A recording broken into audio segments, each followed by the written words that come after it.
This is a video about Rondos, specifically about how we can introduce Rondos to younger players. So let's get right into it. Over here I've defined the outside players as player 1, 2, 3, and 4, with one player on the opposite team as the defender in the middle. With the younger players, specifically, I start this at under 6, right? So at age 6 and 7, we're really stressing the passing and receiving part of it.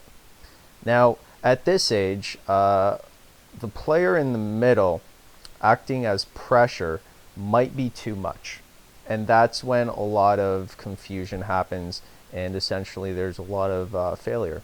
So we want to increase the chance of success. And the way we want to do that is by focusing away from the pressure part of it and increasing focus on what's more important. And for me, that passing and receiving part. So depending on how you define the technique of passing and receiving will be dependent on what the rules are for the game. So for me, I like to ask the player, let's use one rule as pointing to our target, right? So a foot that's not passing the ball is going to be pointing to our target. So if that's one of the rules that I consider as a passing rule, I'm going to ask the player in the middle to look out for that rule.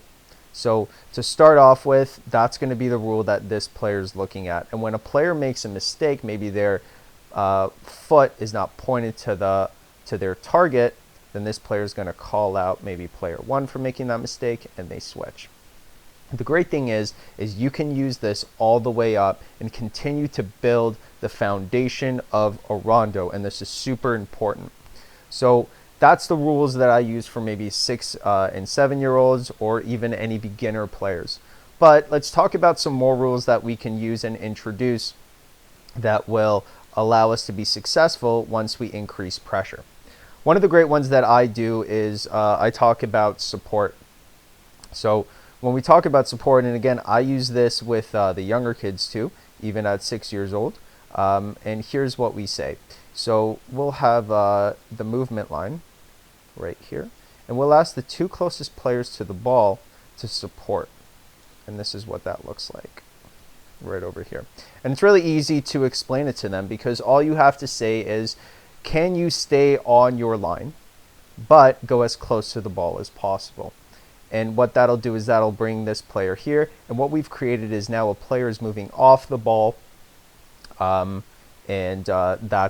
looks great to me, right? And then we ask that same pass to be made in front of the player, right, to either there, and then this player is now going to move, and then we continue that cycle. So the players are moving off the ball, and again, we're not increasing the pressure because that might be too much at this age. So what we're asking is for this player in the middle to look for support now.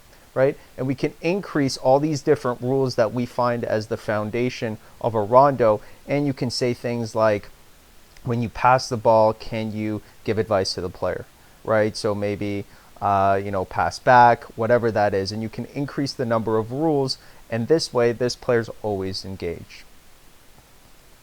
So now let's talk about how we can start to increase pressure. Because there has to be a progression, right, from no pressure all the way up to full pressure. And going from one to the other right away is not always so good, and it's not good to do it so fast because the players just aren't ready. So just like a ladder, we want to do it in steps. So the first step we can do, and we talk about different animals in this situation. So you can talk about this player over here acting like a frog, right? And they could be hopping around like a frog. And again, if you see a 6-year-old do this, they're going to be very slow. So we've started to increase pressure just by a little bit, right? Then maybe we can take it up to a flamingo, right? Hopping like a flamingo on 1 foot. Then we can talk about hopping like a bunny. So maybe 2 feet hopping, 2 foot hopping. And then after that, we can increase to full pressure, right? So there's a ladder kind of building up until maybe we even start to have 2 players in, right? Now, as we get older, and maybe we're not ready for this yet, but we're pretty stuck on the 4v1. What we can do now is we can have 2 players. 1 player's in the middle, full pressure, right? So he's going, And this player over here is looking for these mistakes that we've defined earlier, right? And any player that finds a mistake switches, right? So if he finds a mistake with this one, they would switch. If this player wins the ball, they would switch. So again, the player who's on the outside might not be playing, but they're still fully engaged, right, with their mind, and they're really looking at the technique, and they're holding these players responsible. So essentially what you've done is you've created a coach over here, right? And that's really good, because the problem that I see in most sessions and most warm-ups is that the coach will start, he'll say, okay, 4v1, off you go. And then what the coach will do is they'll walk away, and then this gets really rowdy.